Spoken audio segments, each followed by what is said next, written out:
Next target Sri Reddy. Posani అరెస్టుతో tension. Posani Krishna Murali అరెస్టుతో ఆంధ్రప్రదేశ్ ఎన్నికలకు ముందు ఆయన చేసిన వ్యాఖ్యలు, విమర్శలు మరోసారి తెరపైకి వచ్చాయి.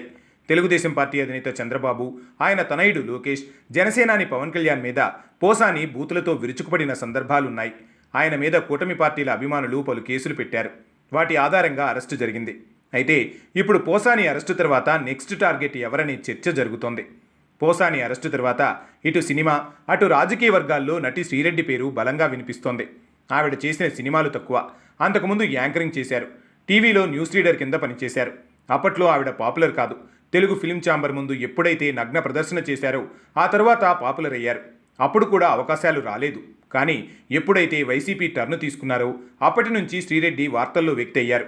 తనను తాను జగన్ అభిమానిగా శ్రీరెడ్డి చెప్పుకుంది. వైసీపీ పార్టీకి మద్దతుగా ఆ పార్టీ నాయకులకు కొమ్ము కాస్తూ తెలుగుదేశం పార్టీ అధినేత చంద్రబాబును తిట్టిన సందర్భాలు ఉన్నాయి.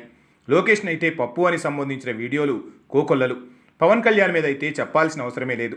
నీచమైన కమెంట్లు చేసింది. శ్రీరెడ్డిపై Telugu Desam party, Janasena party cadre నుంచి నాయకుల వరకు అందరూ ఆగ్రహం వ్యక్తం చేశారు. పోసాని తర్వాత లిస్టులో ఉన్నది ఆవిడ పేరేనని, ఆమె అరెస్టు కావడం కన్ఫామ్ అని రాజకీయ వర్గాల్లో చర్చ జరుగుతోంది.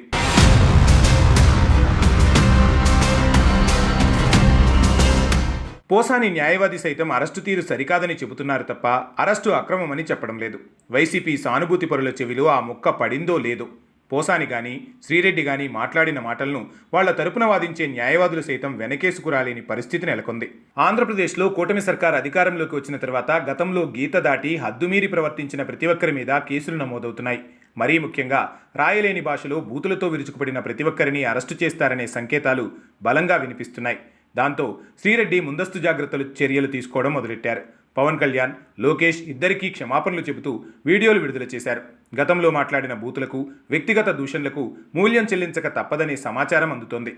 పోసాని అరెస్టు తర్వాత కూటమి సర్కార్ మీద వైసీపీ పార్టీకి చెందిన వ్యక్తులు, సానుభూతి పరులు సోషల్ మీడియాలో తమ ఆగ్రహం వ్యక్తం చేస్తున్నారు. దారుణంగా వ్యవహరిస్తున్నారని పేర్కొంటున్నారు.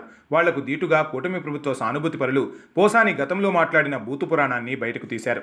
శ్రీరెడ్డి అరెస్టు తర్వాత కూడా ఆవిడ పట్ల సానుభూతి కంటే వ్యతిరేకత వ్యక్తమయ్యే అవకాశాలే పుష్కలంగా కనిపిస్తున్నాయి. చూడాలి మరి నెక్స్ట్ టార్గెట్ ఎవరనేది.